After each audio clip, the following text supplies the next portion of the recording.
పిఠాపురంలో వర్మ గారి వల్ల పవన్ కళ్యాణ్ అనే వ్యక్తి గెలవలేదని చెప్పి మొన్న నాగబాబు గారు చెప్పినట్టు ఇప్పుడు సోషల్ మీడియా అంతా వైరల్ అవుతుంది. యాక్చువల్గా ఏం చెప్పింది ఏంటంటే అందరి వల్ల గెలిచారు కానీ వర్మ గారు అనే పేరు ఎత్తలేదు.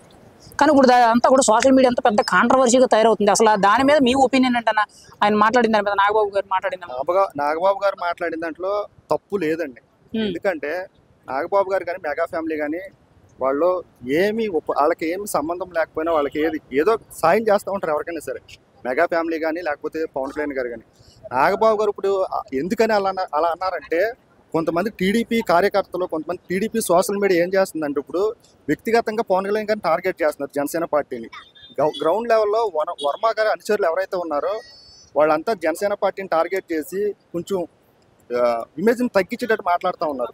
దాని గురించి అలా నాగబాబు గారు రియాక్ట్ అయ్యారు తప్ప ఇప్పుడు ఎమ్మెల్సీ అనేది వర్మ గారికి టీడీపీ ఇవ్వాలి. ఇవ్వకపోతే జనసేనకి దానికి సంబంధం ఏంటంటే ఒకసారి జనసేనకి దానికి సంబంధం లేదు కదా. దాన్ని జనసేన పార్టీ మీద రుద్దటం, పవన్ కళ్యాణ్ గారిని తక్కువ చేసి మాట్లాడటం అనేది కరెక్ట్ కాదు. ఆ విధంగా నాగబాబు గారు రియాక్ట్ అయ్యారు. ఓకే, అంటే ఇప్పుడు కావాలనే వర్మకి రావాల్సిన ఎమ్మెల్సీని పవన్ కళ్యాణ్ కానీ నాగబాబు కానీ అడ్డుపడుతున్నారు చంద్రబాబు నాయుడు దగ్గర అని చెప్తున్నారండి.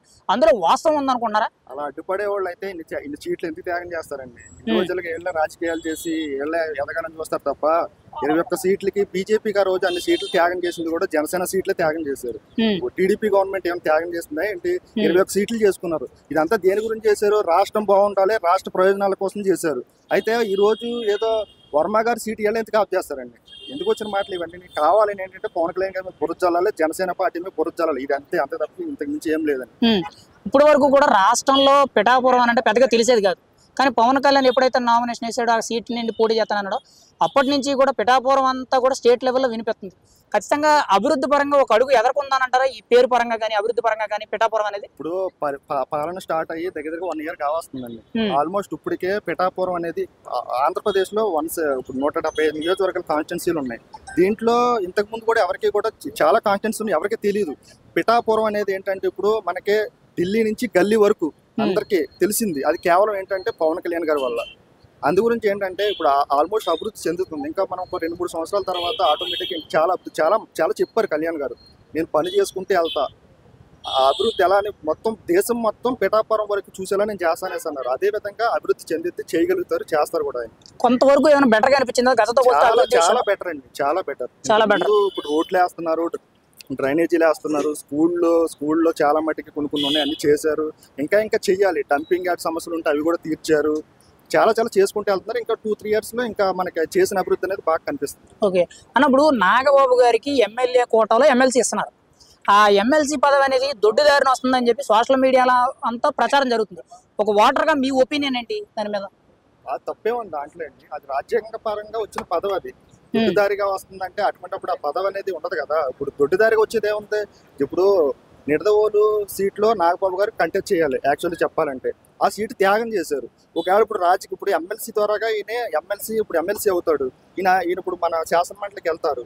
ఇప్పుడు ఈయన వెళ్ళిన తర్వాత వీళ్ళ ప్రయోజనాల కోసం ఏం కాదు కదా. నాగబాబు గారు అయినా సరే వీళ్ళైనా సరే వీళ్ళు వెళ్ళింది ప్రజల కోసం చేయడానికే తప్ప వీళ్ళు వ్యక్తిగతంగా ఏదో చెయ్యాలనుకుంటే 2009లో కానీ లేదా PRP పార్టీ పెట్టినప్పుడు కానీ అప్పుడే వీళ్ళు పోటీ చేయాలి. వీళ్ళు అన్ని త్యాగాలు చేసి ఏదో పదవులు ఏదో కావాలి, లేకపోతే మనం ఏదో అనుభవించాలి అనేది ఏం లేదండి. ఏది చేసినా రాష్ట్రం కోసం, ప్రజల కోసం.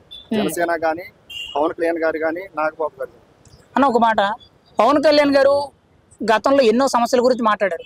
అది పక్కన పెడితే గతంలో చంద్రబాబు నాయుడు గారు కానీ, వైఎస్ రాజశేఖర రెడ్డి కానీ, జగన్మోహన్ రెడ్డి కానీ, లేదంటే రాష్ట్రంలో గతంలో సీనియర్ మంత్రులు కానీ చేసిన ఎవరైనా కానీ ఒక గిరిజన ప్రాంత ప్రజలకు అంటే కొండల్లో బతికే ప్రజల దగ్గరికి వెళ్ళి వాళ్ళకి రోడ్లు వేస్తాం, డ్రైనేజీలు వేస్తాం, వాళ్ళకి మంచినీటి సదుపాయాలు కల్పిస్తాం అని చెప్పి మినిమం మౌలిక సదుపాయాలు కల్పిస్తాం అని చెప్పి ఇప్పుడు వరకు ఏ నాయకుడు వెళ్ళదు, ప్రాణాలకు తెగించి. ఇప్పుడు పవన్ కళ్యాణ్ గారు వెళ్ళి వాళ్ళకి రోడ్లు ఇచ్చారు. ఎలా అనిపిస్తుంది ఆ ఇష్యూ అనేది? అది ప్రజలే ఆటోమేటిక్గా మీరు చాలా వీడియోలు చూసుంటారు.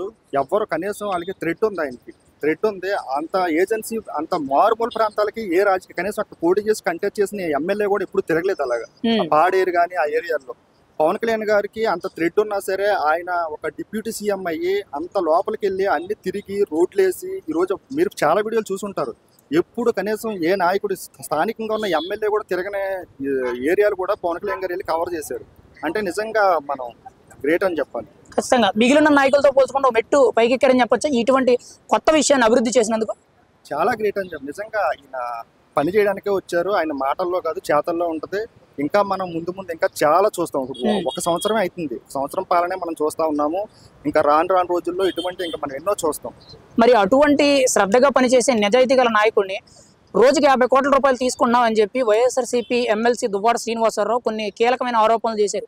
చంద్రబాబు నాయుడు దగ్గర రోజుకి 50 కోట్ల చొప్పున ప్యాకేజీ తీసుకున్నామని అన్నారు. మీరేమంటారు దాని గురించి? పవన్ కళ్యాణ్ గారు నిజంగా అంత 50 కోట్లు తీసుకున్నంత డబ్బు మనిషి అయితే కనుక ఈ రోజు ఆయన ఇప్పుడు ఎంతో మంది హీరోలు ఉన్నారు, అగ్ర నటుల్లో ఆయన కూడా ఒక స్థానం అయింది కూడా. ఆయన నిజంగా అంత డబ్బు మనిషి 50 కోట్లు తీసుకునేవాడు అయితే ఈ పార్టీకి ఎప్పుడో ఆయన కొన్ని లక్షల కోట్లు, జగన్మోహన్ రెడ్డి కన్నా ఎక్కువ లక్షల కోట్లు సంపాదించాలి. ఎందుకంటే ఆయనకున్న స్టార్డమ్ అటువంటిది. అన్ని వదులుకుని ఏదో ఒక కోకోకోలా పెప్సీని ఒక యాడ్ చేశాడు. యాడ్ చేస్తే దానివల్ల ఏదో ప్రాబ్లం అని చెప్పేసి ఆ యాడ్ని కూడా వదులుకుని ఆయన క్యాన్సిల్ చేసుకుని కనీసం ఏ యాడ్స్ కానీ లేకపోతే చాలా సినిమాలు కానీ ఇవన్నీ వదులుకుని కౌలు రైతులకి 300 కోట్ల రూపాయలు, ₹1,00,000 చొప్పున ఇచ్చాడు. 300 కోట్లు. ఆయన నిజంగా డబ్బు సంపాదించుకునే మనిషి, డబ్బు లేకపోతే ఏదో పేరు సంపాదించుకోవాలి అనుకుంటే కనుక ఈ దువ్వాడ శ్రీనివాసరావు వీళ్ళంతా మాట్లాడేది ఏంటంటే ఏదో గుట్టకాల్చి మొహం మీద వేసి ఏదో మనం ఎలా అంటే ఏదో మనం ఈయన్ని తక్కువ చేసి మాట్లాడాలి, ఏదో ఆరోపణలు అంతే తప్ప ఏం లేదండి. జనాలందరికీ తెలుసు కళ్యాణ్ గారి గురించి. ఫైనల్గా పవన్ కళ్యాణ్ గారి మీద మీ అభిప్రాయం ఏంటి? పవన్ కళ్యాణ్ గారు అనేది ఒక గ్రేట్ లీడర్ అండి. ఆంధ్రప్రదేశ్ కాదు, మన దేశంలోనే ఇటువంటి చాలా అరుదుగా ఉంటారు. ఆయన మనం ఆల్మోస్ట్ ఎవరిని అడిగినా చెప్తారు. ఎందుకంటే అంత స్టార్డమ్ ఉండి ఈ రోజు అర్థమైన ఇప్పుడు దువ్వాడ శ్రీనివాసరావు అంటున్నాడు. వాళ్ళు దేనికి పని చేస్తారు అన్నాడు. దేనికి పని చేస్తారు చెప్పండి ఒకసారి. ఎప్పుడన్నా ఎవరికైనా ఒక 10 రూపాయలు దానం చేసాడు వాడు, ఎవరికైనా సరే. కళ్యాణ్ గారు ఎన్ని కోట్లు దానం చేశారు, ఎంత చేశారు, ఆయన అన్ని వదులుకుని వచ్చాడు.